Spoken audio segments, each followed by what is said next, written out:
Graça e paz, bem-vindos ao canal Ensino e Palestra. Meu nome é Alex Paulo. O objetivo do nosso canal é promover o ensino sistemático da Palavra de Deus. Hoje nós iremos comentar a última lição do trimestre. Exatamente, estamos chegando ao final do segundo trimestre de 2020, um trimestre muito bom, realmente um trimestre bastante edificante. Estivemos na companhia do pastor Douglas Batista, que foi o comentarista deste trimestre, fez um trabalho de excelência. Estudamos sobre a igreja eleita, redimida pelo sangue de Cristo e selada com o Espírito Santo da promessa.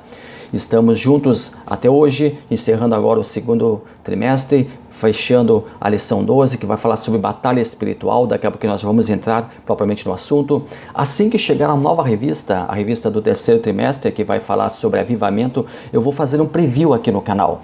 Eu vou fazer um preview, vou ler as lições, vou comentar um pouquinho das lições, vamos conhecer um pouquinho cada lição. Então, se você quer participar deste preview, já ative o seu sininho e já se prepare. Assim que chegar a revista, a gente vai colocar um vídeo extra aqui no canal. Toda quarta-feira nós estamos colocando o vídeo aqui no canal. Às quartas-feiras é o dia em que nós publicamos o vídeo comentando a lição da semana. E nós vamos fazer este preview, então assim que chegar a nova revista, nós vamos lançar, já vamos jogar para o ar este vídeo. E se você quer participar, já ative o seu sininho, já fique aí esperando por este momento, que com certeza vai ser muito edificante também. Então eu quero comentar com você sobre este trimestre, mas antes disso eu quero pedir a você que deixe o seu like. É muito importante você deixar o seu joinha. Deixa o seu joinha aí, já clica no joinha, já clica no gostei lá, já deixa ativado esse joinha para nós. Comente, diga para mim através do seu comentário o que você achou deste trimestre. Como foi este segundo trimestre? Você gostou do assunto?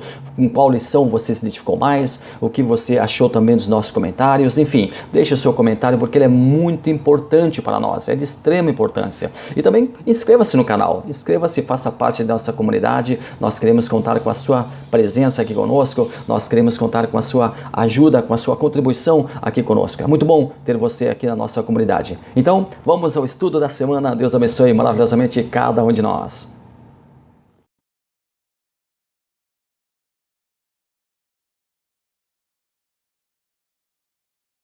Chegamos então à última lição do trimestre.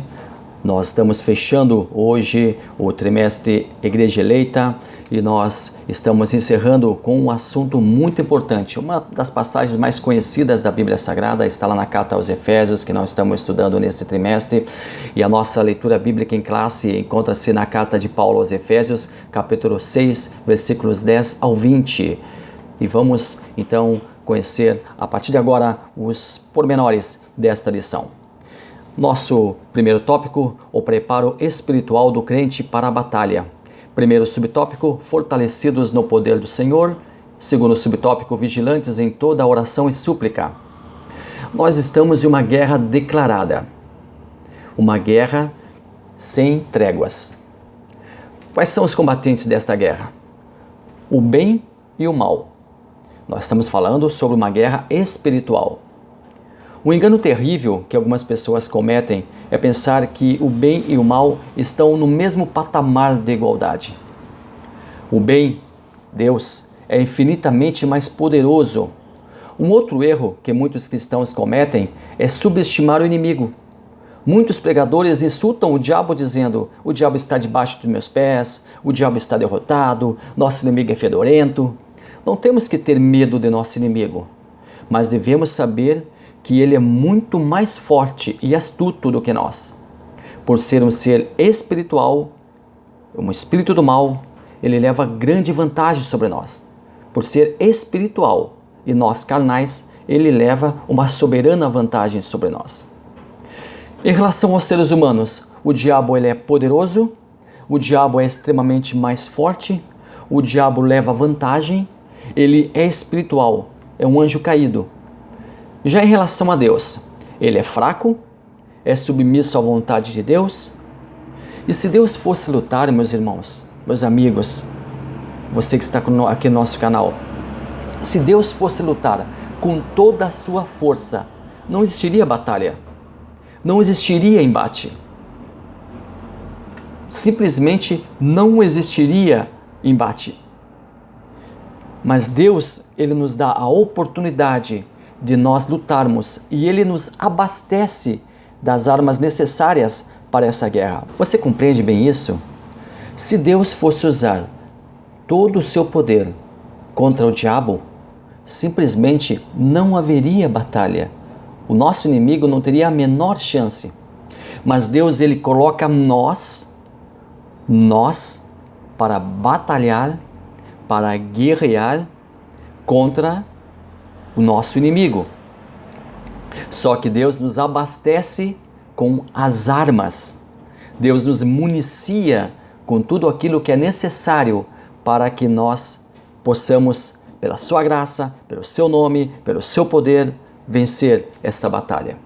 Lá em Jó, capítulo 1, versículo 12, diz assim: E disse o Senhor a Satanás: Eis que tudo quanto ele tem está na tua mão, somente contra ele não estenderás a mão. E Satanás saiu da presença de Deus. Ou seja, Satanás, cujo nome significa adversário, ele não tem o mínimo poder contra Deus. Martinho Lutero falou uma certa vez, ele fez uma ilustração muito interessante, dizendo que o diabo é um cachorro preso por uma corrente, e Deus está com essa corrente em mãos. Deus está no controle dessa corrente. Por vezes ele dá mais espaço, por vezes ele retrai mais, mas ele, Deus, está no comando, está no controle. Agora, qual é o campo de batalha?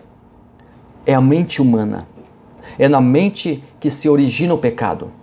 Os pensamentos maus vão fazendo ali, na nossa mente, brotar a semente que pode virar pecado e derrotar o servo de Deus. Quais são os despojos da guerra? O que são despojos de guerra? Os soldados, os exércitos, quando venciam determinado povo, muitas vezes Roma, por exemplo, agia dessa maneira. Os soldados poderiam tomar os despojos da guerra. O que eram os despojos? Ora, um povo foi derrotado, ali foi submisso, muitos foram mortos, outros tantos foram presos, e os despojos, tudo aquilo que pertence a eles, animais, casas, bens, tudo aquilo ali era dividido entre os soldados. Os soldados dividiam entre si aqueles despojos da guerra. Trazendo para o lado espiritual, o que são os despojos da guerra? É a nossa alma, a alma humana. Era costume dos povos antigos, ao vencer uma batalha, ficar com tudo o que pertencia ao povo vencido. Pois bem, na nossa batalha espiritual, a qual estamos tratando aqui, o despojo é a alma humana. A briga entre Deus e o diabo, a briga entre esses dois adversários é pela nossa alma. Quem vencer fica com a nossa alma. Ser forte. Força aqui não diz respeito à força física. O crente precisa ser forte, mas com essa força não está ele protegido. Se ele tiver uma força própria, se ele achar que ele mesmo é forte, que ele mesmo é detentor de uma fortaleza, ele vai ser derrotado. Mas quando esta força ela está centrada em Deus, aí a coisa muda de figura. Essa força está com Deus. O crente fortalece no Senhor. E esta fortaleza denota confiança, saber esperar em Deus. Deus é forte, invencível, ao passo que nós somos fracos, frágeis. Mas como ficar fortes e suportar as adversidades? Como o crente pode fortalecer-se? Ora, a palavra já fala, o Senhor é a nossa força. Uma ilustração aqui para nós entendermos um pouco melhor. Conta-se uma história que foram colocados na arena 2 leões para brigar. Um deles foi alimentado abundantemente e tinha tudo ao seu dispor. Nos dias que antecederam o combate, aquele leão recebeu todo o alimento, todos os nutrientes necessários, enquanto que o outro leão, seu adversário, recebeu apenas água para que não morresse de sede, mas não fora alimentado com carne, como seria a dieta natural. Agora a pergunta para você: qual leão foi vitorioso na batalha? Qual leão foi vitorioso no combate? É claro que você acertou. Aquele que foi melhor alimentado, aquele que recebeu os nutrientes necessários. Ora, nós temos um corpo carnal, material, e temos nosso corpo espiritual. Ambos precisam alimentar-se. Caso contrário, ficarão enfraquecidos. Alimentação natural. Alimentação saudável, uma alimentação balanceada, alimentação prejudicial ao corpo natural, gordura em excesso, açúcar em excesso. Agora trazendo para o campo espiritual, qual é a alimentação espiritual?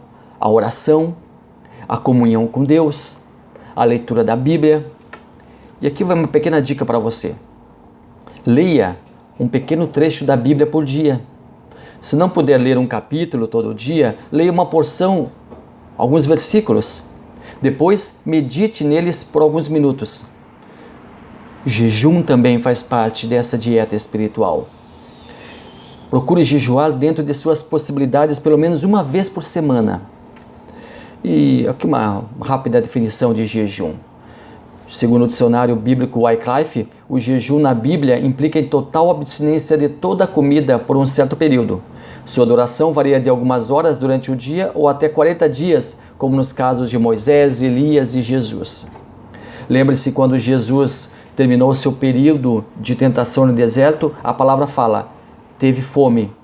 A palavra não fala nada sobre sede. Muito provavelmente Jesus tomou água, muito provavelmente Jesus bebeu água ali no deserto, porque a água ela é imperiosa para o corpo humano. E Jesus, lembre-se, estava em um corpo humano. E o corpo humano ele é constituído de cerca de 70% de água. Então, é imperioso para o corpo receber água. É impossível humanamente um corpo ficar 40 dias sem água. Claro que pode existir casos raros, podem existir casos isolados, mas é praticamente humanamente possível ficar 40 dias sem ingerir água. A alimentação prejudicial ao corpo espiritual. Se nós falamos daquilo que enfraquece, daquilo que prejudica o nosso corpo material, o nosso corpo físico, agora vamos ver o que prejudica o nosso corpo espiritual. Mentiras, engano, pornografia. E lá em Efésios, no capítulo 6, versículo 12, porque não temos que lutar contra a carne e o sangue. Ora, a nossa batalha é espiritual. Então nós estamos aqui cuidando das armas espirituais, já vamos falar sobre elas mais atentamente, mas nós estamos em um primeiro momento falando sobre as regiões da batalha, falando agora sobre o nosso corpo espiritual e aquilo que pode enfraquecer o nosso corpo espiritual. O nosso segundo tópico fala, conhecendo o campo da batalha espiritual. Primeiro subtópico, as astutas ciladas do diabo. Segundo subtópico, o conflito contra o reino das trevas. Terceiro subtópico, as agências das potestades do ar. Vamos definir batalha espiritual? Quando um país declara guerra a outro, convoca seu exército para a batalha. Os soldados são instruídos a destruírem seus inimigos. Pessoas matando umas às outras é a principal cena de um campo de batalha. Mas aqui nós temos uma batalha espiritual. Não estamos em uma guerra declarada contra seres humanos. Não desejamos o pior para pessoas que possam pensar diferente de nós. Os nossos grandes inimigos nessa batalha espiritual. Nós temos três grandes inimigos. O mundo, a carne e o diabo. O que é o mundo? E aqui nós não estamos falando sobre mundo físico. É claro que nós estamos em uma dimensão espiritual. Nós estamos falando de um mundo espiritual, de um sistema. O mundo aqui, na nossa definição, são as tentações. O que são as tentações? A tentação em si, ela não é pecado. É uma disposição de ânimo, uma predisposição para o pecado. Ser tentado é normal, mas devemos resistir, não ir adiante, devemos fugir. Tem o hino da harpa cristã, eu não vou agora recordar agora o número dele, mas diz assim, se tentado, não cedas, ceder é pecar.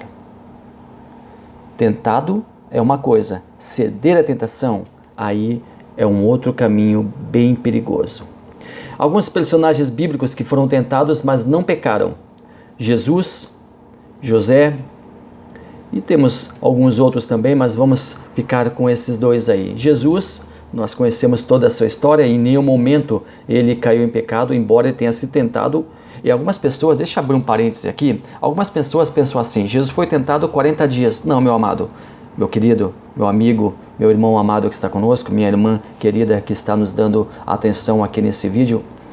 Jesus foi tentado por 40 dias naquele episódio do deserto, mas a tentação de Jesus, ela foi durante todo o seu ministério terrestre. Em todo momento Jesus foi tentado. E deixa eu seguir um pouco aqui nesse meu parêntese aberto. Alguns dizem assim, o diabo, ele venceu Jesus, Jesus foi pregado na cruz, houve festa no inferno. Vamos lá, para aí, calma. Para começar, o inferno ainda nem foi inaugurado. Nós temos o lago de fogo, mas isso aí também não vamos entrar nesse mérito, não é o tema aqui. Outra coisa, inferno é lugar de festa. Outra coisa, o diabo, ele sabia que seria derrotado pela morte de cruz no Calvário. E lidou, né? Ele tentou Jesus até o último instante, mas sabia que lá na cruz do Calvário, Jesus havia feito a reconciliação. Deus havia reconciliado o mundo, Deus havia reconciliado o pecador para consigo. Então não houve festa ali. Tá? O diabo não ficou feliz, não. Claro que não desistiu. Continuou, depois a igreja foi eleita no dia de Pentecostes, né? Vieram missionários, vieram as viagens missionárias de Paulo. Hoje nós estamos aqui pregando o evangelho, estamos aqui fazendo a vontade de Deus. O inimigo continua à solta por aí. Ele não desistiu, não vai desistir nunca, até o seu fim definitivo. Não vai desistir nunca.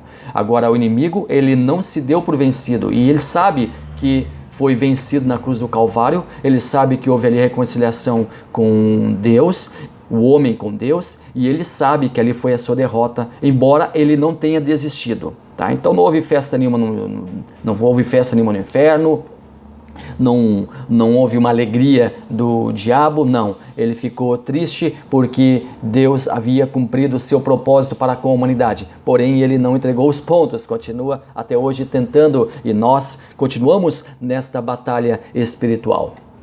A tentação não provém de Deus, mas ela é do diabo. Deus não tenta ninguém. Está lá em Tiago, capítulo 1, versículo 13, confira na sua Bíblia. Deus prova o ser humano, é diferente, provação e tentação. A prova é para que a pessoa, ela muitas vezes receba de Deus algo que Ele quer dar para ela, mas precisa que a pessoa passe por uma prova. E um ditado muito interessante diz que o professor, ele sempre fica junto do aluno durante a prova. Exatamente. Embora nós sejamos provados, mas Deus, o nosso mestre, nosso professor, continua ao nosso lado em todo o momento, a todo o instante.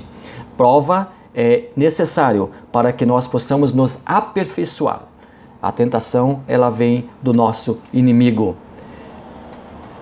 A tentação é usada pelo inimigo de nossas almas para fazer cair, derrotar. A priorização de Deus é que o homem seja fortalecido espiritualmente. Ninguém é tentado acima de suas forças.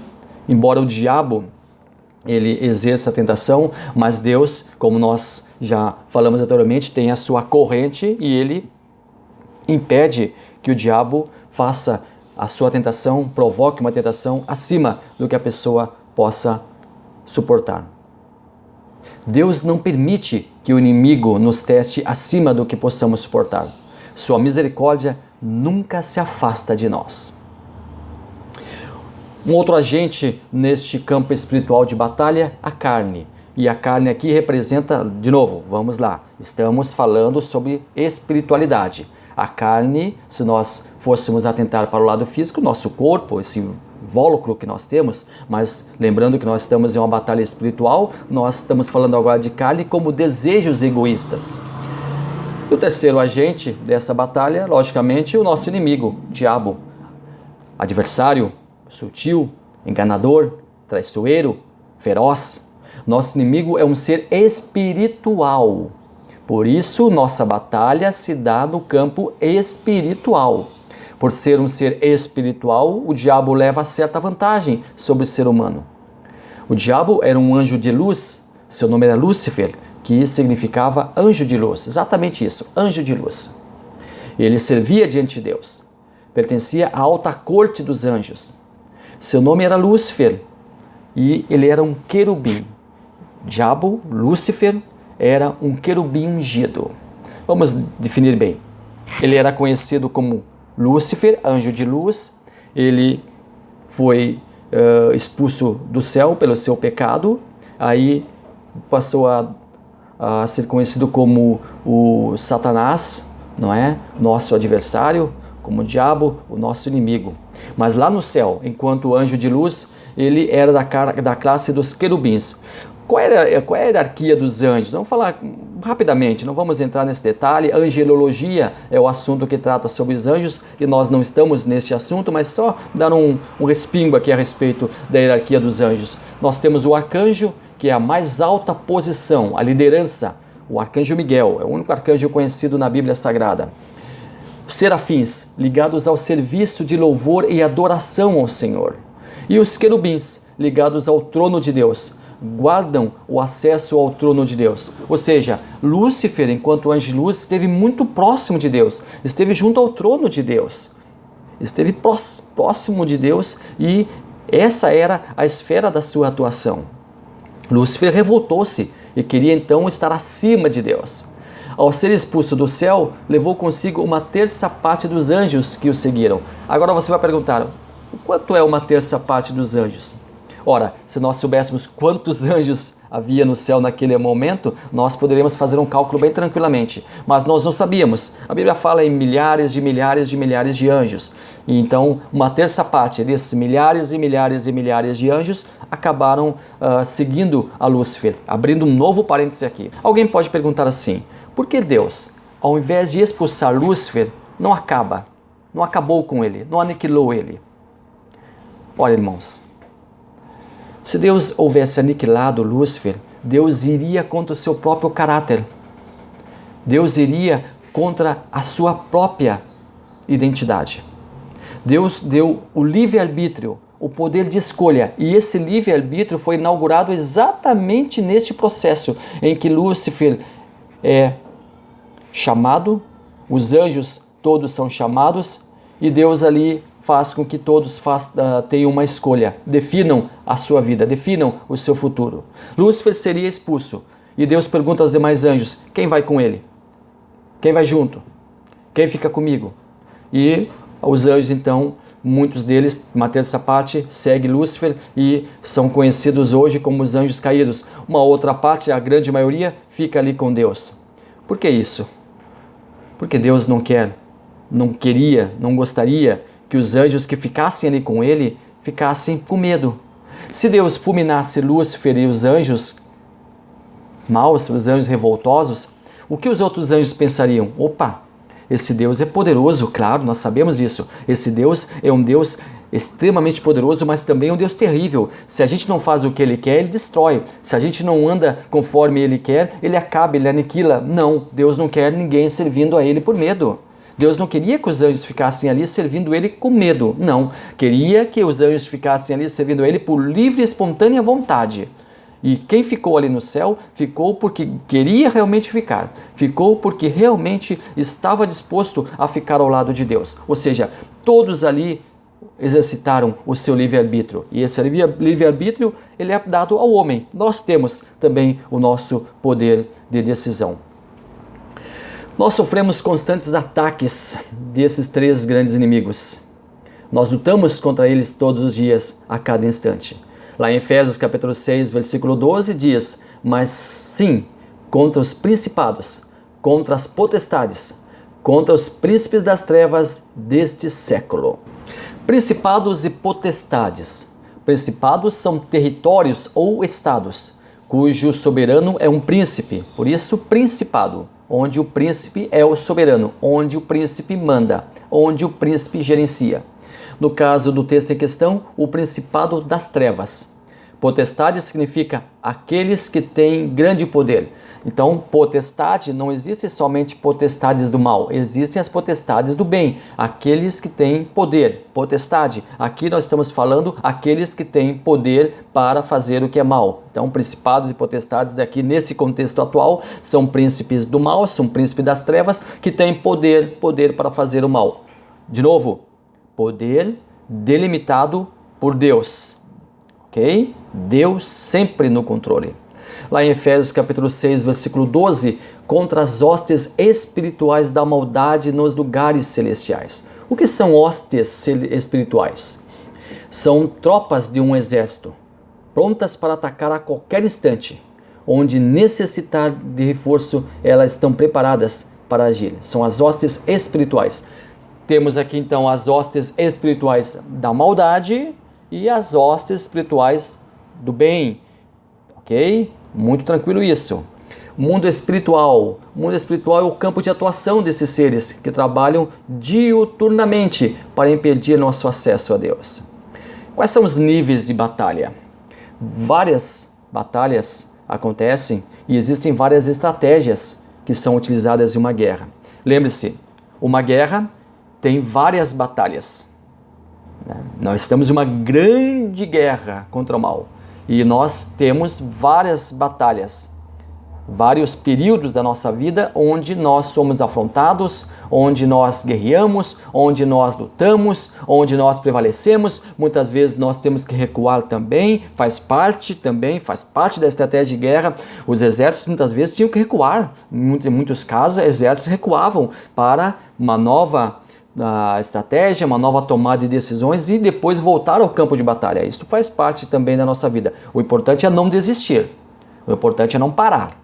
Recuar, tudo bem, recuar, repensar, mas não parar, não desistir. Recuar com Deus, recuar tendo Deus no controle, recuar pedindo uma estratégia para Deus para continuar a batalha em um próximo período.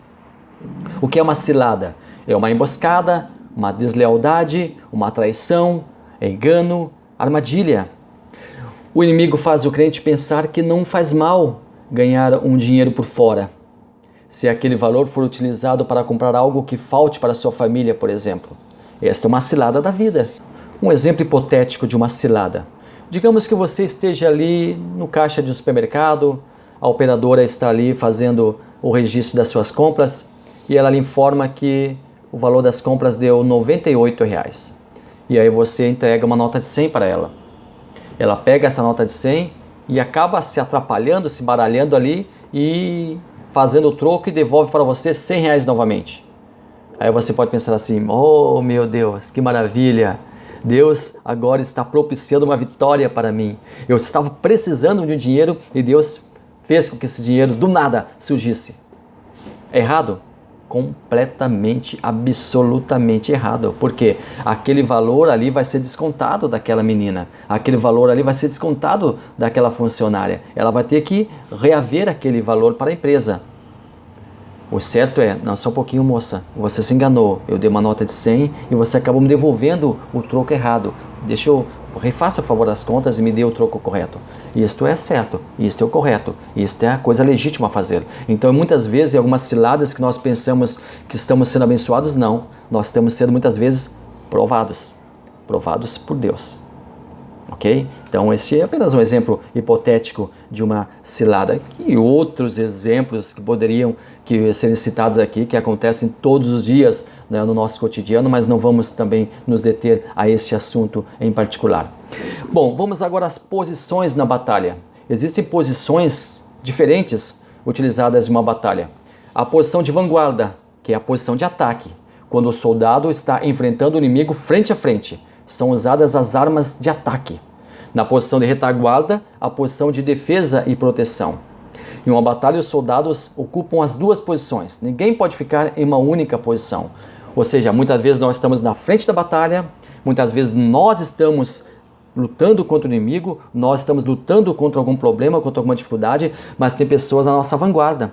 Tem pessoas nos levando em oração, nos protegendo em oração, nos guardando em oração. Outras vezes, as pessoas passam para a posição de vanguarda, elas estão passando por um problema, elas estão passando por uma dificuldade, e aí surge o nosso compromisso, surge aí o nosso dever de orar e ficar na retaguarda, pedindo a Deus a graça para essa proteção, para essa pessoa. A retaguarda também nos fala do auxílio. Muitas vezes nós auxiliamos a pessoa. Talvez não possamos ajudar efetivamente ela, mas de uma maneira, através de um aconselhamento, através de uma palavra, através de algum exemplo, através de algum conselho, você também estará usando, não é, a posição de retaguarda para ajudar determinada pessoa. Então, nós podemos estar tanto na vanguarda como também estar na retaguarda, mas nós temos ainda a posição de sustentação, é a linha de suprimento. Essa parte, ela não pode ser negligenciada, uma vez que é preciso trabalhar com suprimento para a batalha. Ora, o suprimento é a oração, o suprimento é a fé, o suprimento é aquilo que alimenta, que nutre o soldado. O suprimento é o alimento que o soldado precisa consumir para estar disposto e bem disposto para a batalha. Então nós também devemos, e aqui nós podemos colocar também o jejum, nós devemos então ter esse suprimento, nós devemos também ter esse posicionamento, esta posição de sustentação firmes e fortes. Nós devemos estar sustentados pela oração. O nosso compromisso diário de orar a Deus, pedir a sua graça e a sua misericórdia. E ao mesmo tempo, nós podemos sustentar outras pessoas através da oração. Nós falamos sobre a oração intercessória, por exemplo. Nós falamos aqui, algumas lições atrás, sobre a oração intercessória de Paulo para com os gentios, para com o pessoal de Éfeso ali. E esta oração intercessória também é uma oração de sustentação, é uma posição de sustentação que nós também não podemos de maneira nenhuma negligenciar. Nós falamos sobre a hierarquia dos anjos, da qual Satanás fazia parte, ou melhor, Lúcifer, anjo de luz, fazia parte. Depois dele caído, ele começou a ser chamado de Satanás, né, o adversário de Deus, e ele cria para si uma hierarquia, ele cria para si um reino, ele tem agora um reino sob o seu comando. Ele é o principal, ele é o maioral, ele é o cabeça desse reino. E tem abaixo uma hierarquia, que é constituída por principados, que são lideranças, são equivalentes a príncipes. Nós já falamos sobre os príncipes das trevas. Exercem autoridade sobre grupos de demônios. Trabalham exclusivamente no mundo espiritual. Depois nós temos uma classe abaixo, as potestades. Uma classe que está abaixo e comanda milhares de demônios. Trabalha exclusivamente no mundo espiritual. Abaixo desta classe nós temos agora os príncipes das trevas desse século, que são demônios que comandam outros demônios. Agem em áreas específicas, trabalham diretamente contra o reino de Deus e contra a igreja. Abaixo nós temos uma outra classe, hostes espirituais da maldade, que são tropas, são exércitos de demônios. São demônios prontos para atacar a qualquer momento. Exercem autoridade sobre os homens perdidos e sobre aqueles que rejeitam a Cristo. Seguindo abaixo, nós temos demônios inferiores, são aqueles que se incorporam nas pessoas. Aqueles que, infelizmente, acontecem em alguns casos aí, pessoas incorporadas, esses demônios são os que fazem esse trabalho e é a classe mais inferior dos demônios. Então, nós temos aí esta linhagem, digamos assim, da hierarquia do mal. Lembrando aqui que nós temos o respeito a todas as religiões. Todas as religiões têm o nosso respeito, têm o nosso carinho.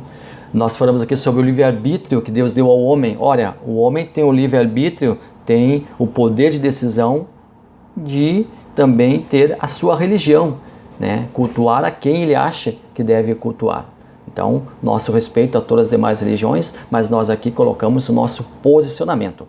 Então, vamos adiante aqui no nosso estudo. Estamos chegando agora ao tópico 3, as armas espirituais indispensáveis ao crente. Primeiro subtópico, a armadura completa de Deus. Segundo subtópico, as armas indispensáveis de defesa. E o terceiro subtópico, a imprescindível arma ofensiva. Vamos então começar a análise desse terceiro tópico. Definição de armadura segundo o dicionário bíblico Wycliffe. O dicionário bíblico Wycliffe, ele é um dos melhores dicionários bíblicos da atualidade. Ele é editado pela Casa Publicadora das Assembleias de Deus. Não estou fazendo merchandising aqui, é só uma dica aqui para quem gosta de realmente um bom dicionário. Esta é uma excelente dica. Vários tipos de armas são frequentemente mencionadas na Bíblia, tanto de forma literal como figurada, com ilustração de batalha espiritual. As armas das nações do Oriente eram basicamente as mesmas, com certas variações e modificações. Vamos pegar agora o exército romano, porque veja só, Paulo está falando sobre uma batalha espiritual. E a partir de agora ele vai citar as armas dessa batalha. E Paulo agora cita a indumentária do soldado romano. Veja, Paulo está escrevendo a carta aos Efésios, está lá na sua casa em Roma, é uma casa que ele alugara, e lá ele está esperando o julgamento. Paulo havia apelado para César e ali está esperando o julgamento. Paulo está na sua casa, recebendo toda e qualquer pessoa que ele queira receber ali, porém ele tem um soldado, ele está acorrentado a um soldado, está preso a um soldado romano.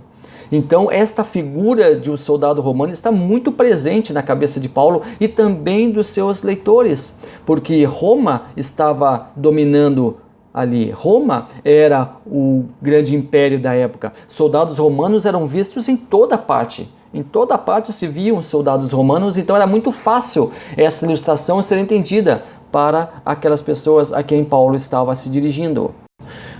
Vamos então falar um pouquinho sobre o soldado romano. Para se tornar um soldado do império, para se tornar um soldado romano, a pessoa tinha que enfrentar um treinamento rigoroso e muito pesado.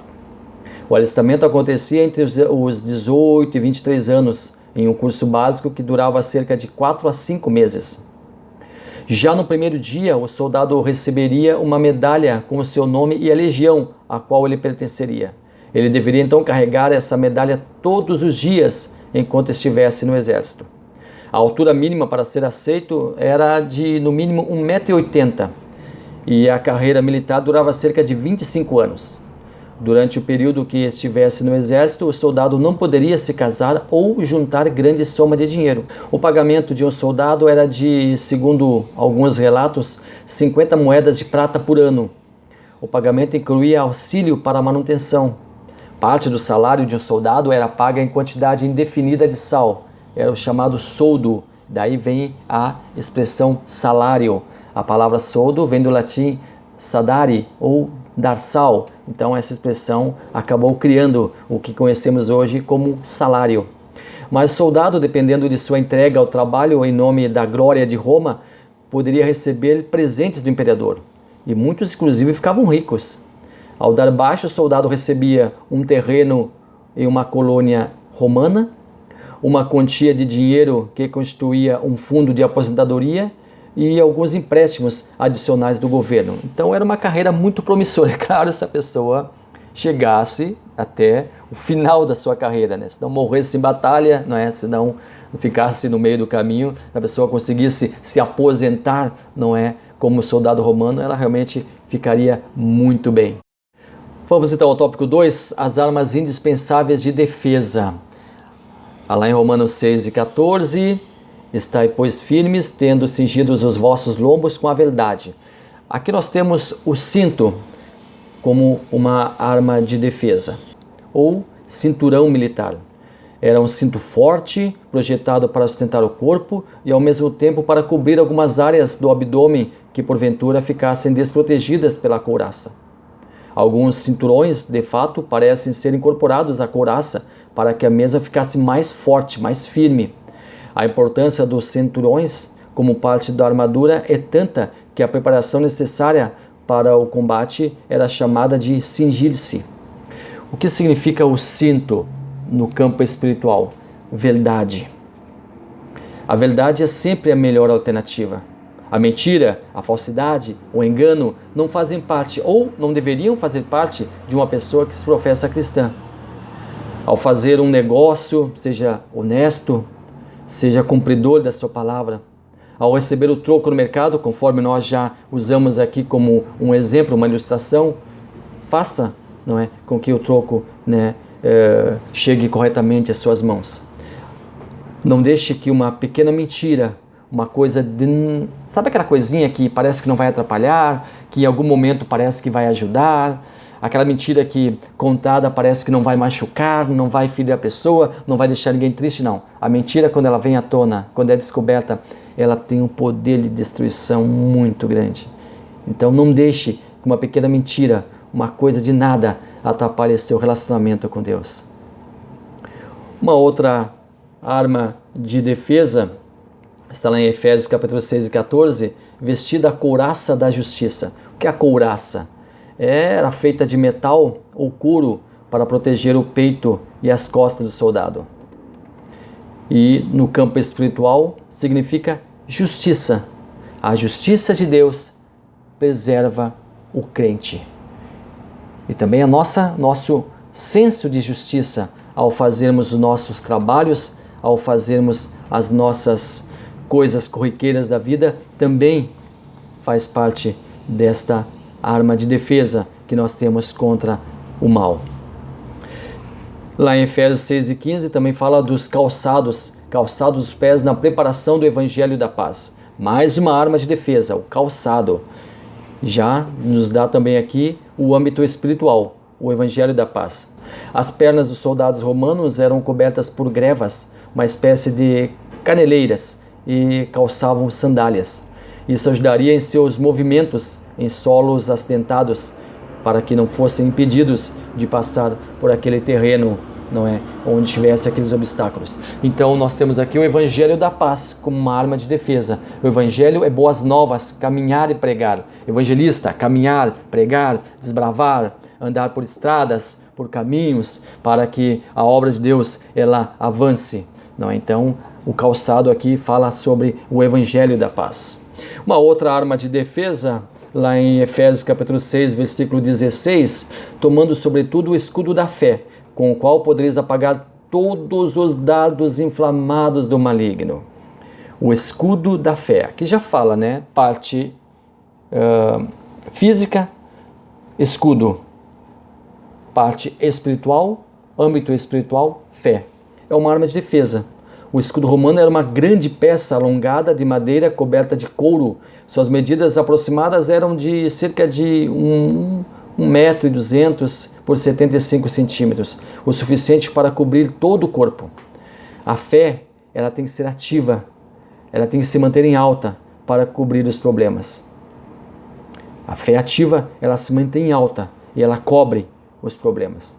Já a fé passiva, ela espera em Deus por uma solução. E o que o escudo impedia que chegasse até o seu soldado? Os chamados dardos inflamados. Em Efésios 6,16 fala sobre os dardos inflamados do maligno. Dardos eram flechas. Na antiguidade, muitas vezes costumava-se usar as flechas com materiais combustíveis, como estopa e breu. Assim que essas flechas atingissem o alvo, elas ateavam fogo nele. E aqui nós temos como âmbito espiritual, que nós podemos considerar como dardos inflamados, os sentimentos negativos. Eis alguns dardos espirituais inflamados que o maligno usa para combater contra o crente: o medo, a impaciência e o desânimo. São sentimentos negativos que são usados como dardos, como flechas para nos atingir. Uma outra arma de defesa, em Efésios 6 e 17, tomai também o capacete da salvação. Uma outra arma de defesa está lá em Efésios capítulo 6, versículo 7, na primeira parte, tomai também o capacete da salvação. O capacete, ele protegia uma arma vital, que era a cabeça. A cabeça merecia uma proteção especial e o capacete fazia esse papel. O capacete, no campo espiritual, é entendido como salvação.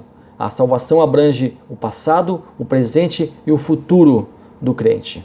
Então nós temos que ter a capacidade de entender que a nossa cabeça, a nossa mente deve ser protegida pela salvação. Deve ser protegida, deve ser guardada. Nossos pensamentos, devemos pensar coisas positivas. Se os pensamentos negativos atraem as flechas do inimigo, ora, os pensamentos positivos atraem as bênçãos de Deus. Os pensamentos positivos nos fortalecem, nos defendem contra o mal. Eles são o nosso capacete. Avançamos então ao tópico 3, a imprescindível arma ofensiva. E aqui no capítulo 6, versículo 17 do livro de Efésios, fala assim: e a espada do Espírito, que é a palavra de Deus. A espada, ela servia para o soldado romano como defesa mas também servia como ataque. Era uma arma de defesa e de ataque. Mais de ataque do que defesa, mas muitas vezes ele poderia com a espada impedir, não é, a chegada do inimigo.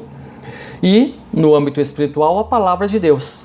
A palavra de Deus que é a espada que nós usamos para vencer, para desbravar as trevas, para dissipar, não é, as potestades, para dissipar, não é, os obstáculos do caminho, para atacar o inimigo, para atacar a fúria do inimigo, para vencer as mentiras do inimigo. A palavra de Deus é a nossa espada, que deve ser usada e respeitada por quem a usa. Mais do que isso, deve ser usada, deve ser respeitada e, acima de tudo, deve ser reverenciada, porque a palavra de Deus, ela é a nossa bússola, a palavra de Deus é a nossa condutora. Chegamos então ao final do nosso comentário da lição número 13. Muito obrigado a você que esteve aqui durante esse trimestre conosco. Durante esse trimestre nós inauguramos o nosso canal. Nós estamos muito felizes com o andamento dele, agradecidos a todos aqueles que já fazem parte da comunidade, convidando aqueles que ainda não fazem parte para ficarem conosco. Fiquem conosco aqui, nos ajudem. Estamos começando um novo trimestre em seguida. Como eu falei, nós vamos fazer um review, não é, melhor, um preview, não é, da nova revista. Assim que ela chegar, nós estaremos fazendo esse vídeo. Fique conosco, muito obrigado a você. Oramos a Deus para que a sua vida seja abençoada. Oramos a Deus para que você receba as bênçãos maravilhosas de Deus sobre sua vida. Deus vos abençoe e não esqueça de curtir alguns vídeos que nós vamos colocar aqui para você linkar lá e assistir também. Você também fique à vontade para curtir as nossas playlists. Deus abençoe maravilhosamente cada um de nós.